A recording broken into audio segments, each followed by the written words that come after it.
We'll start.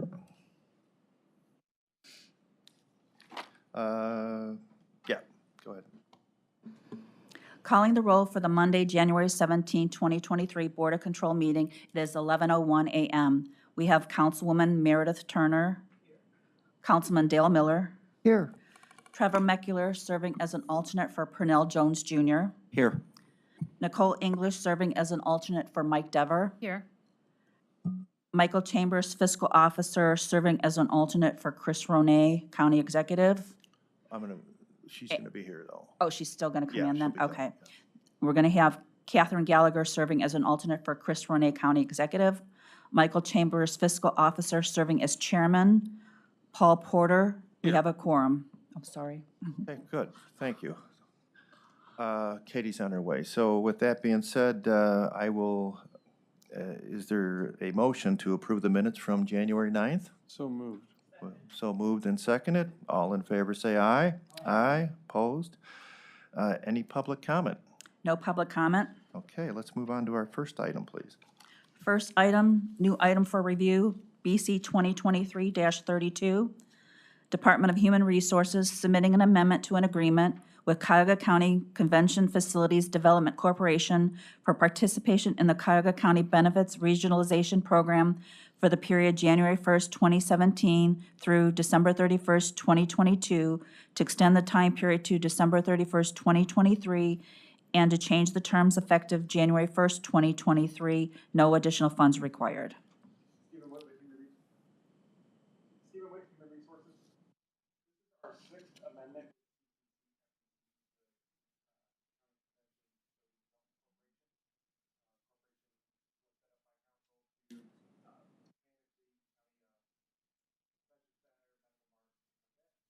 They have two full-time employees who receive their benefits through the county's medical plan.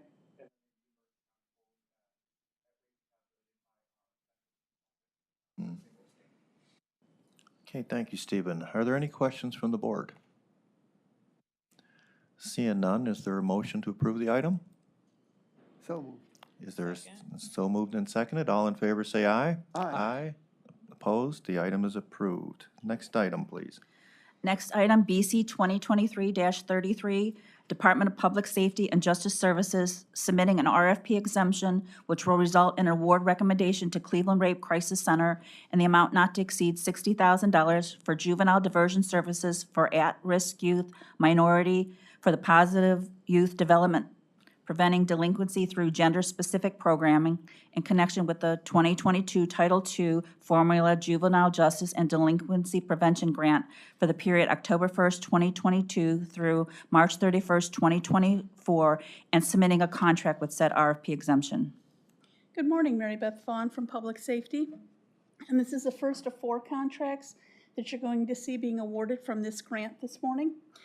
This grant seeks to address the overrepresentation of minority youth in the juvenile justice system. Specifically, the state chooses to fund programs that deal with prevention and early intervention. The reason for the RFP exemption is this was actually handled as an alternate procurement. And with the alternate procurement, what we did is we released the RFP through our office instead of purchasing. We posted on the county our public safety website, and then we also send it directly to over 90 contacts in the nonprofit world, as well as all the mayors and the police chiefs in the county. Then we receive the proposals back. We have an allocation committee that actually reviews them and makes award recommendations, and those recommendations are sent down to the state. The reason for the exemption is the alternate procurement, which you approved back in 2018, ends in July of this year, and these contracts go beyond the end of the alternate procurement period.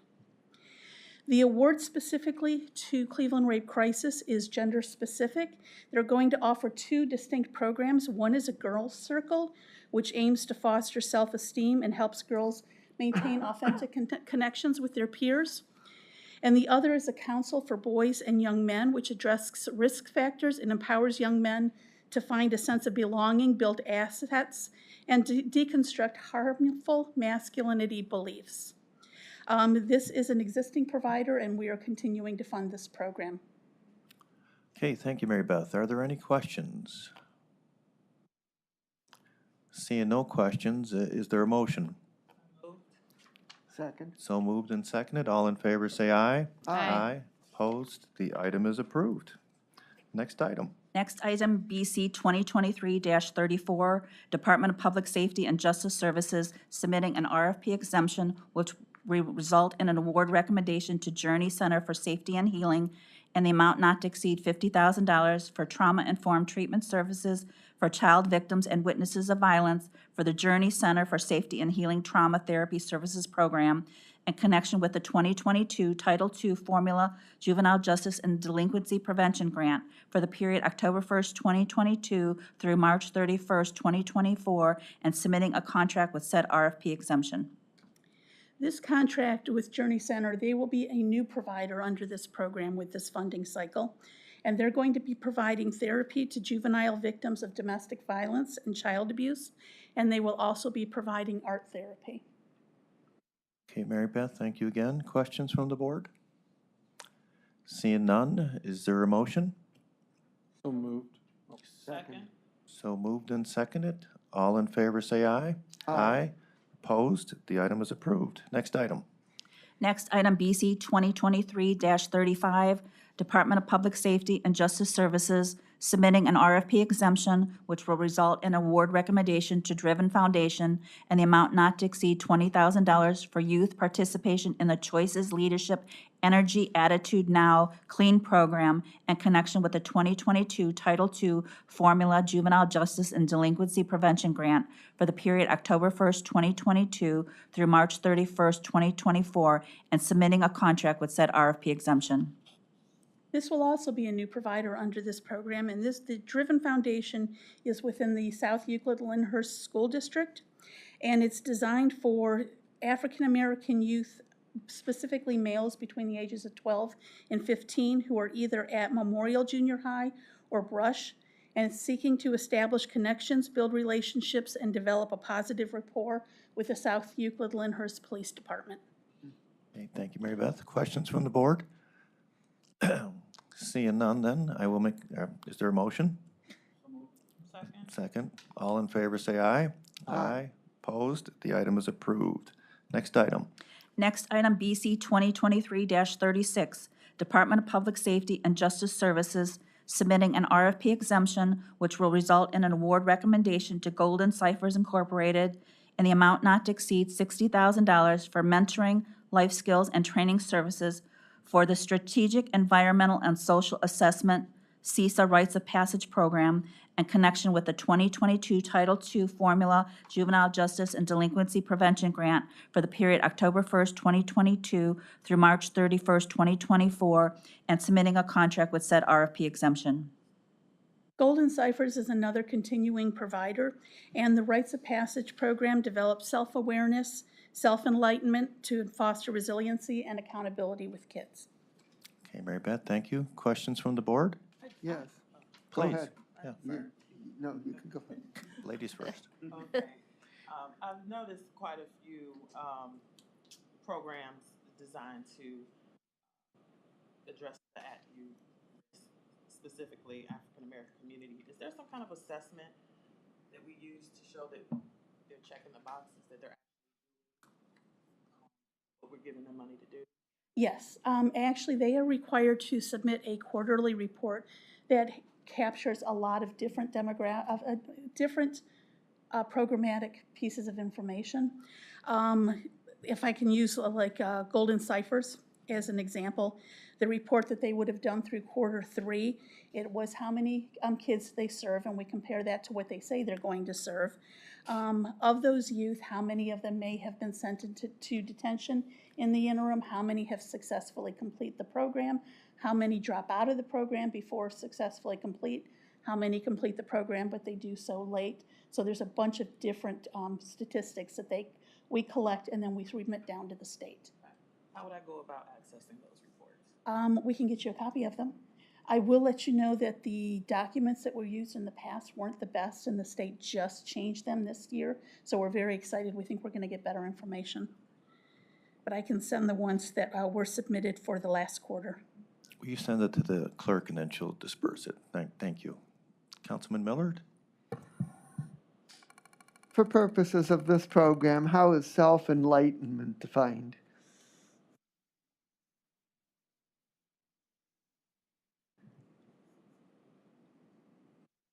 I think, I don't know the answer to I know how I would answer that question, but I'm going to have to take and find out specifically how Golden Ciphers addresses that. Okay, thank you. Are there any final questions on the item? Seeing none, is there a motion to approve? I'll second. So moved and seconded. All in favor, say aye. Aye. Aye. Opposed? The item is approved. Next item. Thank you. Next item are consent agenda items BC 2023-37 through BC 2023-39. Okay, board members, get a handful here. If anyone has any questions, feel free.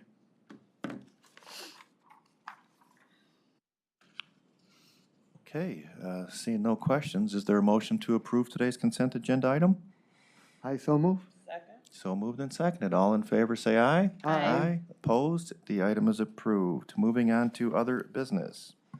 Other business, we have one time-sensitive mission critical, BC 2023-40, Department of Health and Human Services, Division of Children and Family Services, recommending an award to A Loving Heart Youth Services in the amount not to exceed $24,999.99 for out-of-home care services for the period September 2nd, 2022 through December 31st, 2023. Good morning, Marcos Cortez with Health and Human Services on behalf of Children and Family Services. Again, this is a time-sensitive mission critical for an emergency child placement. As you know, we approved the alternative procurement process for these placements, which had an effective date of 12/1. Unfortunately, I mistakenly believed that we could process these placements under that alternative procurement, but because the child was placed before that placement, or before that approval, we could not process that. So the vendor is a smaller vendor, and they haven't been paid since September 2nd, so we are trying to approve this time-sensitive mission critical to expedite some form of payment for them. Just as a note, there were 3 additional ones that fall outside of the alternative procurement period that will be coming before the board probably next week. Okay, thank you, Marcos. Are there questions from the board? Please. Yes, I'm sorry. go ahead. We work well together. Why haven't they been paid since September? Because a time-sensitive mission critical, it means we don't have a contract with that vendor. We needed to place this child immediately, and this was the vendor that we were able to identify that could take them. And until we can get them either approved on the time-sensitive mission critical or added to the contract, we cannot pay them. Does that happen often? It has happened often in the past, but as I mentioned, we approved this alternative procurement process, which will allow us to place the child, pay the invoices while we're adding them to the master contract. Councilman Miller first, and then Trevor. Yes, are we planning, as usual, to add this vendor to the master contract? Yes. Mr. Mackler? Marcos, how much do we owe them? It's probably more than $24.99, or? It is. So their rate is $515 per day, so just doing the math, it's about $62,000 through the end of December. And then do you know how soon they'll be added to the master service contract? So this one, those other 3 that I mentioned coming, and then the one that we did last week, Poplar Springs, I believe are the 5 to be added to the master. So as soon as we can get all the documentation, which is usually the hardest part to do, we'll add them. So it could be up to another 2 months. And so we owe them, what, another $37,000 or so after this 24th? In counting, right? They're still there? The child's still there. Yeah, sure. Mr. Chairman, do we have can we increase this amount? If we wanted to knowing that they're small and they are owed that much money? We'd have to change the county code. Yeah, we're following that. Perhaps mission critical at that number. Yeah. Yeah. I think the solution is what we've done with the alternative procurement method. That was one of the reasons But while we're getting all the documents and everything, that's a lot of money for.